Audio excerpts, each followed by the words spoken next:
Halo, assalamualaikum warahmatullahi wabarakatuh. Bertemu lagi di channel YouTube saya dan kita masuk ke bagian ketiga yaitu tentang pengelolaan website ya. Kalau di bagian pertama kemarin kita sudah membahas tentang bagaimana cara mendapatkan hosting dan domain. Kemudian di bagian kedua kita sudah melakukan instalasi website kita, mungkin dengan berbagai macam permasalahannya ya, tapi tidak masalah. Kita namanya belajar memang kadang seperti itu gitu ya. Kemudian kita masuk sekarang di bagian yang ketiga ya, tentang pengelolaan websitenya. Nah ini penting karena kita akan berbicara tentang bagaimana menambahkan konten pada dasarnya gitu ya.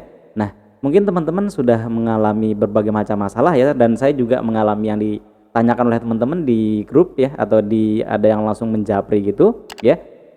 Jadi websitenya tidak bisa diakses gitu ya.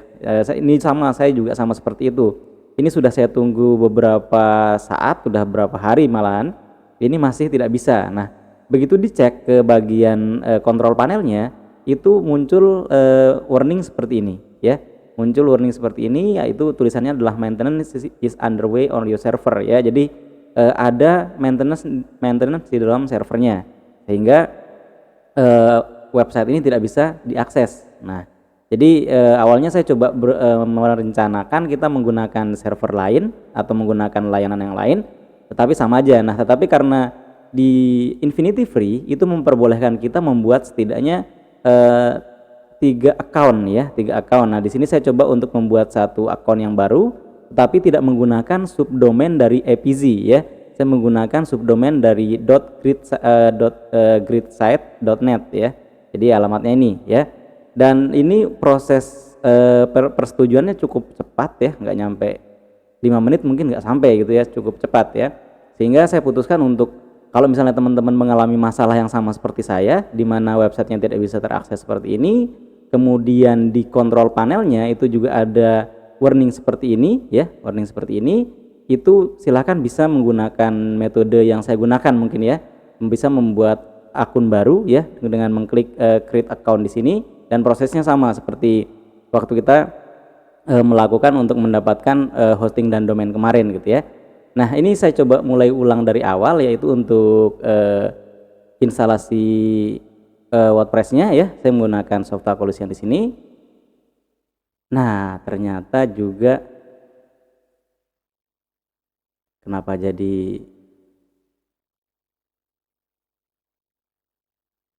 bentar ini.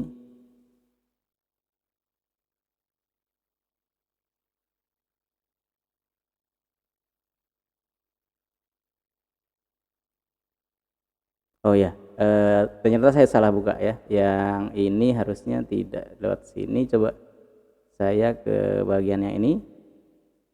Kemudian saya coba sini. Nah, ternyata saya salah buka tadi ya. Jadi kita lanjutkan ke bagian ini, yaitu masuk ke bagian instalasi WordPress-nya kembali ya. Saya install. Kemudian ini saya biarkan saja. Kemudian ini saya menggunakan MHD Store kemarin ya. Kemudian ini saya juga sementara pakai MHD Store dulu ya. Nanti untuk yang bagian berikutnya kita coba ubah ya. Saya menggunakan admin yang sama saja seperti yang kemarin. Kemudian passwordnya saya samakan dengan yang kemarin saja biar tidak susah ya. Kemudian ini sudah kemudian install ya.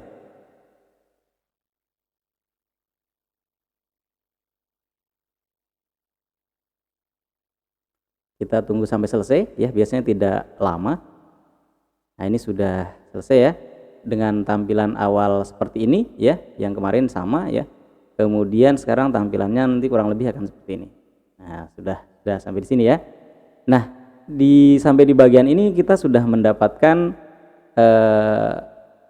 websitenya ya, kita sudah mendapatkan websitenya. Jadi kalau yang kemarin ada sedikit trouble yang tampilannya seperti ini tidak bisa diakses, ini alhamdulillah sudah bisa diakses kembali, tapi dengan sistem yang berbeda gitu. Saya yakin prosesnya juga kalau teman-teman sudah melaluinya itu akan sangat cepat gitu ya.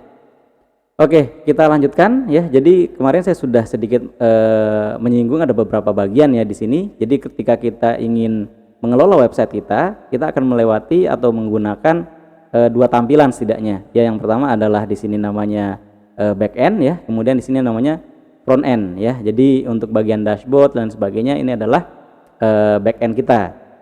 Fungsinya ketika kita ingin mengupdate konten yang ada di sini, maka yang kita lakukan adalah mengisi dari bagian belakang ini gitu ya. Artinya yang bisa lihat adalah hanya kita gitu loh. Jadi kalau orang lain yang sebagai pengunjung mungkin tidak bisa melihatnya gitu ya. Yang bisa melihat hanya kita. Nah, nanti kita akan coba untuk belajar menambahkan konten ya. Nanti di sini ada dua jenis konten sebenarnya. Jadi ada yang disebut dengan post, ada yang disebut dengan pages ya, ada yang disebut dengan page ya. Jadi post itu biasanya lebih ke konten yang sifatnya dinamis kayak gitu. Jadi misalnya kayak berita, artikel gitu ya, itu bisa dimasukkan di bagian post ya. Nah, tetapi kalau bagian atau konten yang sifatnya statis ya, misalnya kayak peraturan, kemudian cara berbelanja, misalnya yang istilahnya akan apa ya, tidak dinamis kayak gitu, itu bisa dimasukkan di dalam page ya, bisa dimasukkan dalam page. Nah, baik, kita coba ya. Kita coba sekarang kita masuk ke post dulu ya, biar teman-teman nanti bisa lihat di post itu seperti apa ya. Nah, di bagian post itu kalau kita lihat di sini sudah ada contohnya. Sudah ada contoh satu yang hello world ya, yang tampil di sini ya. Yang tampil di sini itu adalah di post di bagian judulnya hello world ya. Kalau misalnya kita ingin mengubah ini juga tidak masalah, tetapi kita akan coba untuk membuat yang baru saja gitu ya. Baik, kita buat yang baru ya. Kita tambahkan add new ya. Add new. Nah, di sini saya sebenarnya sudah memiliki contoh ya. Nanti teman-teman bisa membuat konten yang lain tidak apa-apa. Tapi saya coba cari contoh konten juga. Saya juga ngambil contoh ya. Saya hanya ingin menjelaskan bagian-bagiannya ya. Ini editor yang baru ya, editor yang baru dari WordPress namanya Gutenberg ya. Jadi kalau yang dulu ada yang disebut klasik ya. Ada yang klasik itu bentuknya lebih simple ya. Kalau ini yang terbaru yang namanya Gutenberg itu lebih clean ya, tapi tidak perlu dipikirkan ya ke sana, teman-teman tidak perlu memikirkan itu. Yang perlu dipikirkan nanti adalah beberapa bagian ya. Untuk artikelnya nanti kita akan coba untuk melihat beberapa bagian dulu ya. Di sini nanti ada untuk title, kemudian di sini untuk kontennya ya. Jadi di sini untuk judulnya, di sini untuk isi beritanya. Nah, kita akan coba dulu ya. Kita akan coba dulu paling sederhana yang dilakukan. Ini saya hanya copy ya. Saya copy paste dari artikel yang saya coba cari, saya cuplik aja. Jadi misalnya judulnya adalah 5 hal yang perlu dilakukan agar terhindar dari modus penipuan digital misalnya ya. Ini judulnya ya, cukup panjang. Kemudian untuk kontennya teman-teman boleh ngetik sendiri silahkan, atau kalau misalnya ingin cari konten, contoh konten yang ada nggak apa-apa ya, tinggal di copy paste saja. Ini saya sudah ada kontennya ya, ini kontennya cukup panjang juga.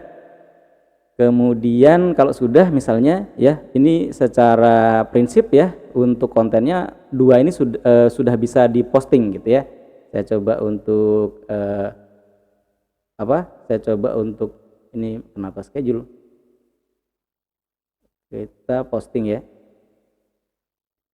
Kita post, bukan.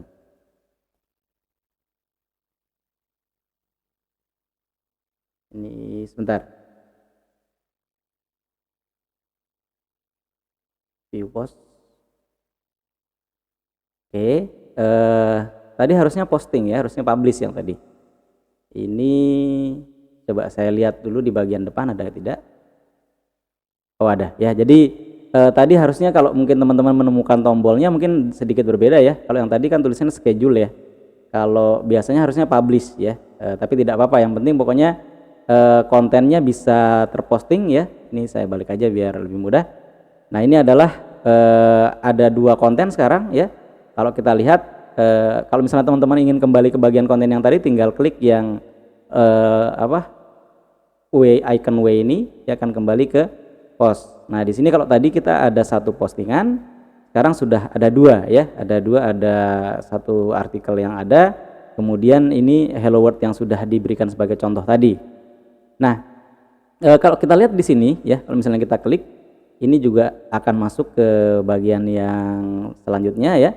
Kemudian ini juga misalnya kita klik hello world ya, ini juga sama ya, kontennya sudah ada komen dan sebagainya, ini semuanya sebagai konten contoh ya. Nah, kita akan coba untuk menambahkan gambar ya, menambahkan gambar di artikel yang ini ya. Saya coba edit kembali ya, tinggal klik edit. Kemudian di sini kita bisa menambahkan gambar di dalam artikelnya, atau kita bisa menambahkan feature image namanya ya, atau gambar unggulan ya. Biasanya kalau misalnya kita misalnya ada berita, coba artikel teknologi misalnya, saya coba cari. Nah, tampilan yang seperti ini misalnya dari liputan6.com ya. Contoh yang seperti ini nanti tampilannya ini yang disebut dengan gambar unggulan atau feature image istilahnya. Nah, di sini kita bisa menambahkan ya. Kalau misalnya yang feature image-nya adalah misalnya yang di bagian ini ya, misalnya ini adalah feature image ya. Saya coba simpan aja gambarnya. Nanti akan saya gunakan sebagai feature image ya. Kemudian di dalam artikel juga ada gambar. Nah, ini yang akan kita lakukan gitu ya. Kita akan coba untuk menambahkan gambar unggulan dulu ya. Teman-teman bisa klik di bagian post ya, jangan yang di blok. Kalau yang di bloknya seperti ini nanti tampilannya. Ambil yang post ya, kemudian feature image, kemudian select gambarnya bisa dipilih seperti ini ya. Tadi di download ya. Saya ambil yang ini sebagai feature image. Nah, kemudian saya set feature image ya. Ini gambarnya sudah masuk. Saya coba update ya. Jadi prosesnya adalah saya ulangi ya. Ambil yang feature image, kemudian set feature image, kemudian tadi upload ya. Kalau uploadnya kan biasanya di sini nih ya, select files, kemudian ambil gambarnya, maka otomatis akan masuk ke media library ya. Media library, kemudian set feature image ya. Kemudian kalau sudah tinggal di update ya. Nah, ini sudah update ya, kita lihat hasilnya. Nah, sekarang sudah ada gambar di sini gitu ya, sudah ada gambar di sini. Ini namanya feature image atau gambar unggulan gitu ya. Ini meskipun tampilan seperti ini nggak apa-apa, yang penting nanti kita bisa mengganti tampilan, bentuk tampilannya ya. Yang penting ini dulu.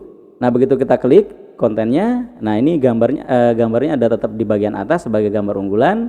Kemudian tidak ada gambar di kontennya. Nah, misalnya ingin menambahkan gambar di dalam konten, kita kembali ke bagian ini dan ingin menambahkan di bagian mana ya. Misalnya kita ingin menambahkan di bagian setelah teks ini misalnya, bebas, nanti teman-teman boleh menambahkan di mana aja, yang penting di dalam artikelnya, di dalam badan artikelnya. Bisa di enter nggak apa-apa, kemudian ada tambah ini ya, atau teman-teman juga bisa pas disentuh itu ada add block ya, ada add block, kemudian nanti pilih image. Nah, pilih image, kemudian upload bisa ya. Kemudian yang saya ingin masukkan yang ini misalnya. Nah, ya, jadi sederhana ya caranya. Kalau sudah kemudian update. Simpel ya. Enggak terlalu sulit. Nah, kalau saya coba refresh artikelnya. Nah, di sini sekarang sudah ada gambar di dalam konten ya, di dalam konten. Kalau ini tadi feature image, kalau saya kembali ke bagian depan, yang muncul hanya feature image-nya saja ya, karena di sini juga memang ada yang kepotong gitu ya, ada yang kepotong. Kemudian saya kembali saya klik lagi misalnya, kontennya ini akan memunculkan isi konten secara detail dan ada gambar ya, gambar di dalam kontennya gitu ya. Nah, bagian lain yang perlu diperhatikan juga di dalam post adalah, atau di dalam sebuah artikel itu ada yang disebut dengan kategori. Ya, kenapa saya memperkenalkan ini di awal? Karena nanti ketika kita mengelola toko online-nya, itu kita juga akan banyak bersentuhan dengan hal seperti itu ya. Kita akan coba nanti untuk menambahkan kategori di dalam produknya juga seperti itu ya. Di bagian yang sama, di bagian post yang di sini ya, teman-teman bisa menambahkan categorize ya. Di sini ada kategorinya. Begitu diklik ya, muncul kategorinya uncategorized ya, uncategorized. Kemudian ini bisa menambahkan kategori baru ya. Saya coba misalnya berita terbaru misalnya ya. Ini contoh aja, nanti boleh pakai yang lain, terbaru ya.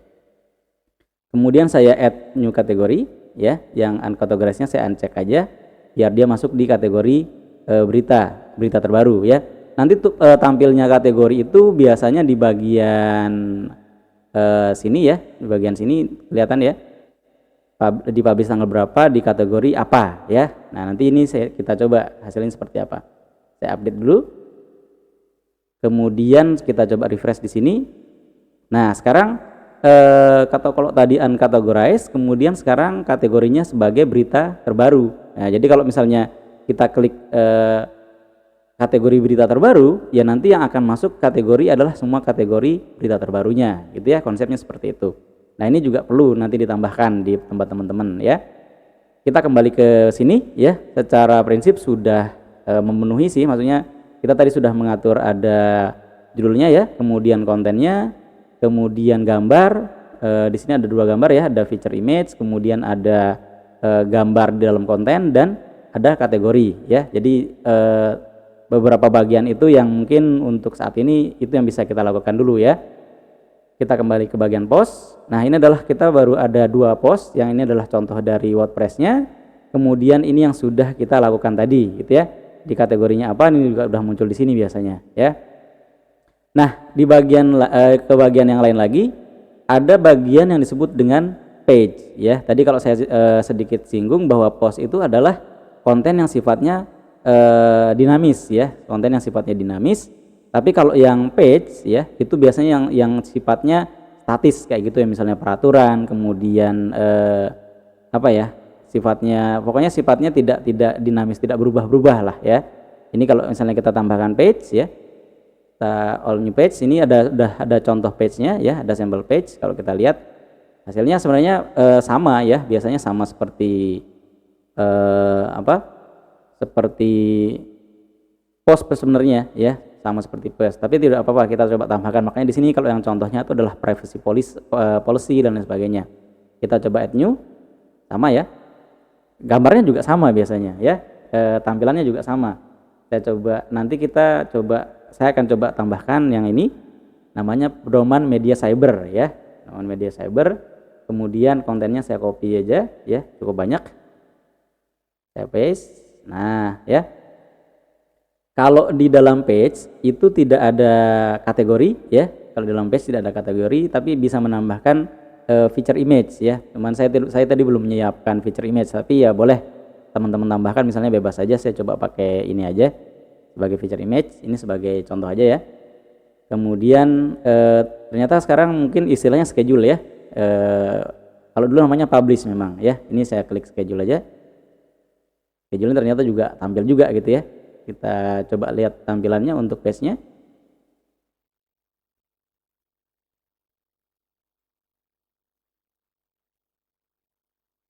Nah ini adalah page dari pedoman media cyber ya, pedoman media cyber. Kenapa ini saya coba tampilkan sendiri? Karena di bagian depan ya, kalau misalnya saya klik di sini, page itu tidak muncul gitu ya, page itu tidak muncul. Jadi page itu tidak tampil gitu. Jadi secara default dia tidak ikut di sini karena ini bagian seperti blog kayak gitu ya. Caranya seperti blog biasa. Nah, makanya tampilan seperti ini. Nah, nanti untuk bagian page ini nanti di bagian ketika kita mengembangkan toko online nanti akan kita coba untuk kembangkan gitu ya. Kemudian kalau teman-teman ingin juga mencoba hal baru ya, misalnya ingin menambahkan, misalnya untuk yang nomor ini ya, ini mau di bold gitu boleh ya, mau di bold silahkan ya, di bold. Kemudian ini ingin di bold ya, ini seperti biasa ya. Jadi seperti teman-teman mengerjakan di Office ya, tinggal di klik bagian B nya itu, kemudian misalnya di update. Nah kemudian akan tampil seperti ini ya, nanti ada bentuk yang berbeda gitu ya untuk bagian teks yang lain gitu ya. Nah itu jadi yang untuk penjelasan tentang ya pengelolaan websitenya di kontennya ya. Jadi perlu diperhatikan bahwa tadi sudah kita lihat bahwa konten website itu bisa kita tambahkan atau bisa kita update melalui backend ya, melalui bagian yang di sini. Kalau sini kan kita ada page tadi ya, pedoman media cyber misalnya.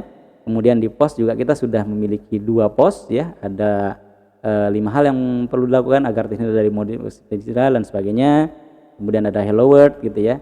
Nah, ini yang kita coba untuk lakukan ya. Jadi untuk pengelolaannya ini kita perlu latihan karena di pertemuan-pertemuan atau di kelas yang sebelumnya itu saya lupa untuk menjelaskan ini di awal, sehingga kadang begitu kita update konten di toko online itu kadang ada teman-teman yang masih bingung kayak gitu ya. Sehingga saya coba untuk menyisipkan satu bagian di sini ya yang memang nanti tujuannya adalah untuk memberikan latihan kepada teman-teman untuk kita mengelola websitenya. Nah, nanti silahkan teman-teman bisa menambahkan artikel sebanyak mungkin ya. Silahkan boleh latihan-latihan untuk membiasakan nanti cara mengupdate berita kayak gitu ya. Boleh seperti itu. Baik teman-teman, mungkin untuk serial kita yang ini yang konten untuk pengelolaan website mungkin sampai di sini dulu ya. Nanti kita akan lanjutkan yang berikutnya untuk menginstalasi toko online kita gitu ya. Dan tadi bagi yang teman-teman mungkin mengalami masalah seperti saya di mana websitenya tidak bisa terakses, itu bisa mengikuti cara saya yang tadi gitu ya, bisa membuat website baru ya. Konsepnya membuat website baru jadinya daripada kita menunggu lama gitu ya. Baik teman-teman, mungkin untuk bagian ketiga ini sampai di sini dulu. Terima kasih atas perhatiannya. Mohon maaf jika ada kesalahan. Terima kasih. Wassalamualaikum warahmatullahi wabarakatuh.